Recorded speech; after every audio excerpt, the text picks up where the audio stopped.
Producción cinematográfica. Esta película tuvo su año de estreno en 1971. Su género es ciencia ficción y comedia negra. Su director es Stanley Kubrick. Es basada en la novela del mismo nombre escrita por Anthony Burks, publicada en 1962. Su duración aproximadamente es de 136 minutos. Es protagonizada por Malcolm McDowell, que protagoniza el papel principal de Alex de la Guerra. Esta película fue nominada a varios premios, incluido varios de la Academia.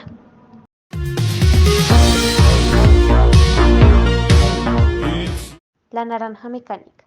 Una obra que ha retumbado por más de 50 años en la mente del público, tanto en la forma literaria como en su adaptación cinematográfica, fue dirigida por Stanley Kubrick y fue creada por Anthony Burks en 1962. La novela estableció su lugar como una pieza fundamental en la literatura distópica, mientras que la versión cinematográfica de Kubrick, estrenada en 1971, cautivó a las audiencias de todo el mundo, con una atmósfera que fue única y su impactante exploración de la naturaleza humana. Sociedad distópica. Tanto en la película como en la novela, es una pieza fundamental de la literatura distópica. ¿Qué es? Es la sociedad imaginaria que nos presenta un entorno social o político que es indeseable o negativo. Generalmente hay características como opresión, exceso de gobierno, falta de libertades individuales, pobreza generalizada, desigualdad extrema, violencia o desgracia ambiental. En resumen, esto es todo lo contrario de una utopía, donde la sociedad está idealizada y todo funciona perfectamente. Escenarios cinematográficos. Esta película no cuenta con escenarios cinematográficos preestablecidos, ya que nos ambienta en un futuro no muy lejano y no hace referencia directa a un lugar concreto. Kubrick optó por mantener cierta ambigüedad en cuanto a la ubicación para hacerla más universal y atemporal. Esto permite que la historia pueda ser interpretada como una crítica social y política que pueda trascender fronteras geográficas y temporales específicas, pero a lo largo de la película vemos cómo se desarrollan en lugares de suma importancia, como lo son la casa de Alex, las calles de la ciudad, la lechería, la cárcel, el centro Ludovico. Este lugar es donde Alex es sometido al tratamiento experimental, y las casas de las víctimas de Alex. El lenguaje de los protagonistas. Vemos que en La Naranja Mecánica se emplea un lenguaje totalmente diferente e imaginario, que es conocido como Natsat. Este fue creado por Anthony Burks. Este argot combina diferentes términos en inglés con influencias rusas y es utilizado por los jóvenes delincuentes liderados por el protagonista Alex de la Guerra. Burks diseñó este lenguaje para aportar autenticidad a la narrativa y reflejar la alineación y disociación de la juventud en la sociedad distópica representada en la obra. Además, el uso de Natsat separa a estos personajes juveniles del resto de la sociedad, destacando su rebeldía. En resumen, este vocabulario distinto contribuye a una atmósfera única y caracterización de cada personaje de la obra. Vos sos esa bola de manteca asquerosa y barata. Ven y muestra tus yarbles. Si es que tienes yarbles, eunuco grasiento. Alex de la Guerra. De la Guerra es un líder carismático en una pandilla de delincuentes de una sociedad distópica. Exhibe rasgos de una personalidad antisocial. Su inteligencia y manipulación se combinan por un gusto por la violencia y una falta de empatía hacia los demás. Sin embargo, su pasión por la música clásica añade una capa de complejidad a su personaje. Y fue como si por un momento, oh hermanos míos, una gran nave hubiera volado adentro del bar lácteo. Y se me erizaron hasta los pelos más malenquis de mi plot.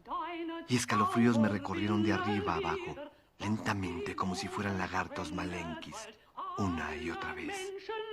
Porque yo conocía lo que ella cantaba. Era un fragmento de la gloriosa novena de Ludwig van.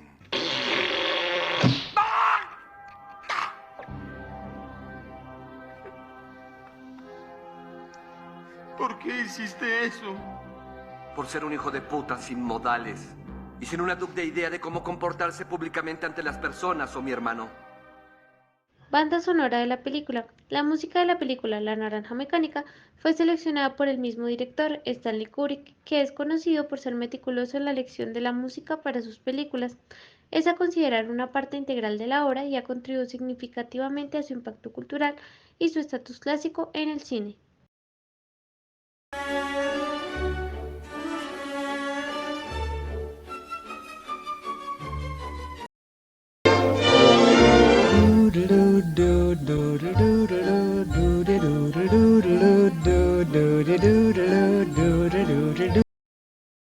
La escena que veremos a continuación es una de las escenas más icónicas, ya que el contraste entre la música y la violencia está presente en toda la escena, y el simbolismo de la canción es una representación de felicidad y alegría, lo que resalta con la naturaleza sádica y retorcida de Alex, quien encuentra un placer en el sufrimiento de los demás. Su estilo visual es de suma importancia, ya que la escena está filmada de manera magistral, con movimientos de cámara que son dinámicos y una coreografía que es precisa. Pero por lo general no dejamos pasar a nadie.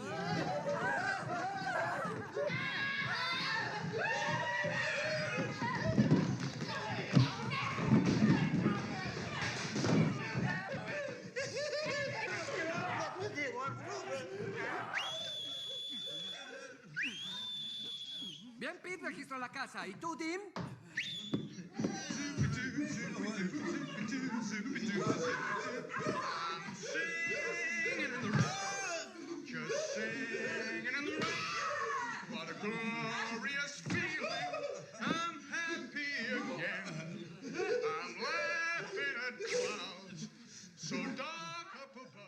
Esta escena es una de las más perturbadoras de la película. Establece claramente la naturaleza depravada y despiadada de Alex y su pandilla.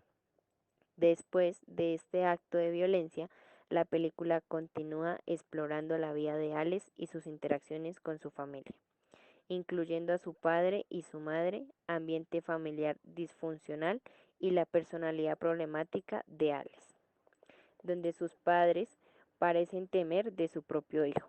También vemos que Alex relevando su interés por el arte y la literatura, lo que sugiere una complejidad en su personaje que va más allá de su comportamiento violento.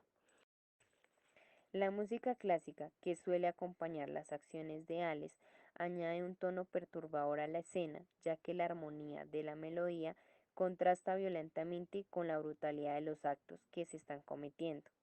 Mientras tanto, Miss Alexander, la dueña de la casa, es sorprendida por los intrusos.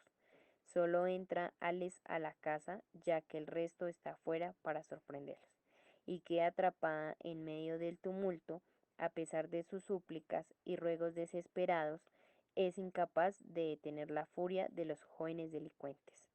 La escena se vuelve aún más angustiante cuando Alice se encuentra cara a cara con Miss Alexander, cuya fragilidad y vulnerabilidad contrastan con la ferocidad de su ataque. La brutalidad del crimen alcanza su punto álgido cuando Alex, en un acto de pura depravación, su crueldad parece no conocer límites mientras disfruta del sufrimiento que ingible tanto a los animales como a la dueña. Finalmente, tras dejar un rastro de destrucción y sufrimiento a su paso, Alex se va del lugar, dejando a Miss Alexander gravemente herida y traumatizada. La escena concluye con un sentido de desolación y desesperanza. Su participación en este crimen atroz lo lleva finalmente a ser arrestado y encarcelado, desencadenado en una serie de eventos que cambiarán el curso de su destino de manera irreversible. Señor, nombre. Alexander Delarge, señor. Sentencia. 14 años, señor. Crimen. Asesinato, señor. Bien. Quítenle las esposas.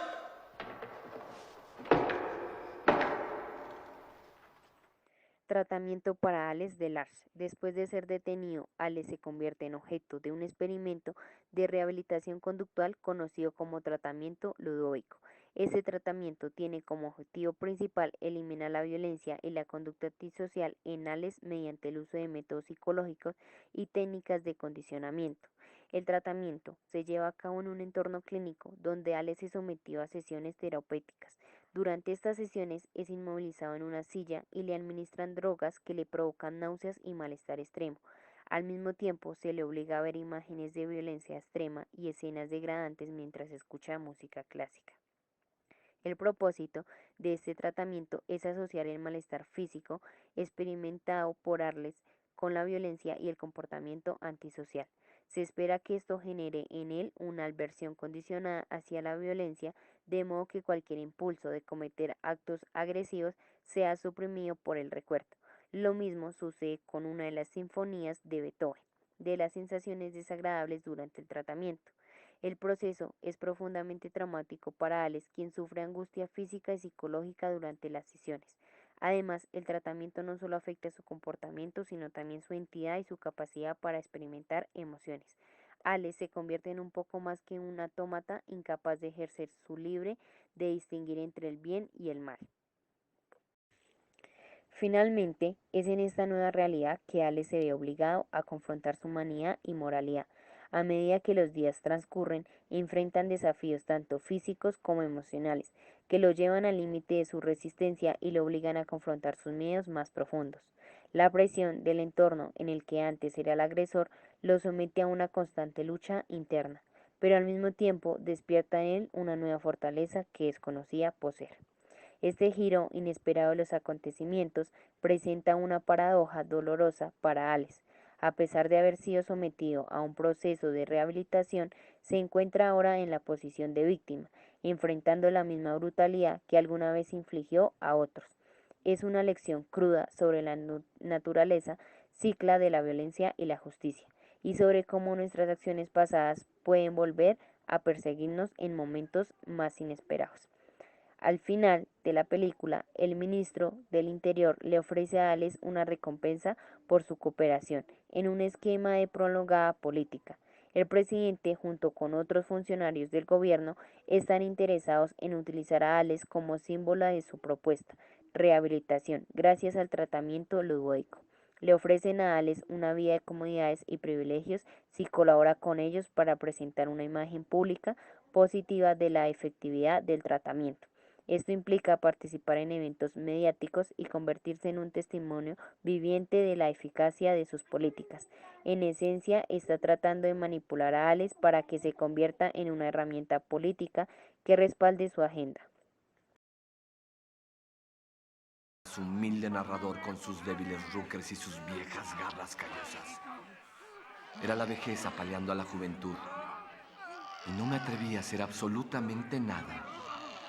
Preferí ser golpeado Crítica a social. sentirme mal. La obra aborda temas como la violencia, el control gubernamental y la libertad individual, a través de su narrativa provocativa y su representación visual impactante. La Naranja Mecánica invita a reflexionar sobre la naturaleza de la sociedad y el individuo, planteando preguntas difíciles sobre la moralidad y la ética. Por último, terminamos con una frase. La bondad es algo que uno elige. Cuando un hombre no puede elegir, deja de ser hombre.